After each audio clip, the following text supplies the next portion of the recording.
Shalom Jemaat Tuhan, senang sekali boleh berjumpa kembali dalam Renungan Kingdom Devotion hari ini.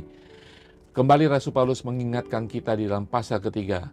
Dia mulai mengingatkan bahwa kondisi manusia, yaitu setiap kita adalah orang berdosa. Kondisi kita ketika kita tidak menerima kasih karunia daripada Tuhan Kristus, kondisi kita tidak baik. Kondisi kita yang berdosa, kemudian akan menghadapi murka Tuhan di akhir zaman nanti karena keadilan Tuhan bagi setiap manusia yang berdosa yang tidak menerima kasih karunia itu. Mari kita lihat bacaan kita hari ini. Di dalam Roma pasal ketiga, ayat ke-9, judul perikop daripada ini adalah semua manusia adalah orang berdosa. Ayat 9, jadi bagaimana? Adakah kita mempunyai kelebihan daripada orang lain? Sama sekali tidak. Sebab di atas telah kita tunduk baik orang Yahudi maupun orang Yunani, bahwa mereka semua ada di bawah kuasa dosa. Seperti ada tertulis, tidak ada yang benar, seorang pun tidak. Tidak ada seorang pun yang berakal budi, tidak ada seorang pun yang mencari Allah. Saudara sekalian, orang Yahudi atau orang bukan Yahudi, Rasul Paulus ingin menjelaskan kita semuanya pada dasarnya adalah orang berdosa, harus menerima murka Allah. Disinilah Rasul Paulus membawa berita Injil, tetapi dia menjelaskan kondisi kita sehingga kita harus bisa melihat kebutuhan kita akan kemurahan Tuhan, kasih karunia Tuhan, dan keselamatan daripada Tuhan.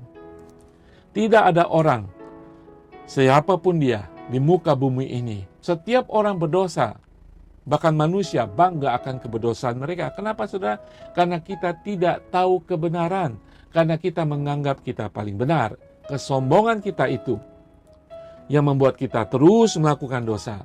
Tetapi kabar baiknya adalah Rasul Paulus ingin menjelaskan siapapun kita, ketika kita tidak mengerti akan dosa kita, ketika kita tidak mengerti bagaimana mencari keselamatan bagi kehidupan kita, Tuhan Yesus datang buat kita. Haleluya saudara sekalian.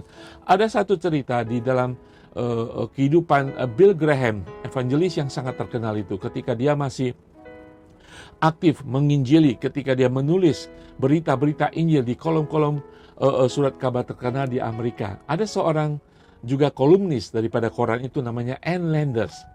Pada waktu bersamaan, Ann Landers punya kolom dan orang banyak bertanya kepada Ann Landers. Dan kemudian ada seorang bertanya, dalam setahun berapa surat yang kau terima? Sekitar 12 juta surat. Apa sih yang terutama orang tanyakan ataupun apa orang yang ungkapkan dari 12 juta surat setiap tahun itu? Ann Landers mengatakan, kebanyakan hampir semua orang mengatakan atau bertanya, mengapa hidupku begini? Apa yang salah tentang hidupku ini? Saudara sekalian, pada koran yang sama, ketika orang dunia bertanya apa yang terjadi dengan hidupku ini, di kolom yang lain, Bill Graham mengajarkan tentang jalan keselamatan di dalam Yesus Kristus. Saudara sekalian, sampai hari ini, manusia yang belum mengenal kasih karunia Tuhan selalu bertanya, mencari arti hidup, apa yang akan saya lakukan, apa yang akan terjadi dalam hidupku nanti. Kalau saudara yang bertanya dalam kehidupan saudara saat ini, saudara bisa menemukan berita Injil hari ini, bahwa Tuhan datang ketika kita masih berdosa.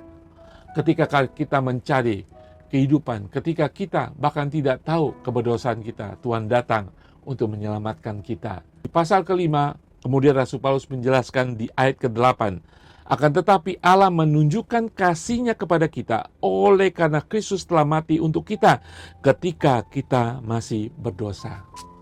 Saudara sekalian, bagi saudara yang sudah menerima kasih karunia, mari kita memiliki sikap hati sungguh-sungguh bersyukur atas kasih karunia yang sudah kita terima. Itu bukan karena kemampuan kita, bukan kebiasaan kita. Yesus Kristus datang kepada kita ketika kita buta akan keselamatan, ketika kita masih hidup dalam kegelapan akan dosa kita. Bersyukur, hargai, ucapan syukur, dedikasikan hidup saudara untuk memuliakan Tuhan. Saudara, bagi saudara yang mencari-cari arti kehidupan, apa yang akan terjadi dalam kehidupanku sesudah ini, saudara, mari kita datang dengan kerendahan hati saudara. Buang kesombongan sehingga saudara bisa melihat kebesaran anugerah Tuhan, pencipta saudara. Dia ingin menyelamatkan saudara. Datang dengan kerendahan hati dan akui segenap dosa. Dia ingin menyelamatkan saudara. Ketika saudara masih berdosa saat ini, ketika saudara tidak bisa mencari terang, dia ingin datang mengampuni dosa, dia ingin menjadi terang bagi kehidupan saudara. Saudara, saya akan berdoa kalau saudara ingin menerima Yesus sebagai Tuhan dan Juru Selamat, angkat hidup saudara, angkat tangan saudara. Dan akui segenap dosa saudara. Mari kita berdoa. Bapa di surga, bagi teman-teman kami yang belum menerima karunia keselamatan itu, ketika Engkau membukakan hatinya pada saat ini, bawa mereka dalam kerendahan hati dan bertekuk lutut mengakui Engkau sebagai Tuhan dan Juru Selamat. Engkau sudah datang ketika kami semua berdosa. Engkau datang untuk menyelamatkan kami, ciptaan-Mu yang berharga. Engkau tidak mau setiap orang sesat. Saudara, mari berdoa. Tuhan Yesus datang dalam kehidupanku. Aku mengerti aku orang berdosa. Aku ingin menerima pengampunan-Mu Tuhan. Aku berdosa, aku sombong. Ampunilah aku, terimalah aku menjadi anak-Mu. Terimalah aku sehingga aku boleh menerima keselamatan kekal. Jadilah Tuhan dan Juru Selamat dalam kehidupanku sehingga aku boleh bersama Engkau suatu hari nanti di surga-Mu yang permai. Terima kasih untuk keselamatan yang terjadi atas setiap teman-teman kami yang menerima Engkau sebagai Tuhan dan Juru Selamat, yang mengaku dosanya sudah diampuni dan menerima kasih karunia-Mu saat ini di dalam nama Tuhan Yesus. Haleluya. Saudara sekalian, maju terus dalam Tuhan. Tuhan ingin beserta engkau, menjadikan engkau sebagai anak-anak kerajaan surga, keluarga Allah berharga di mata Tuhan. Haleluya. Tuhan Yesus berkati.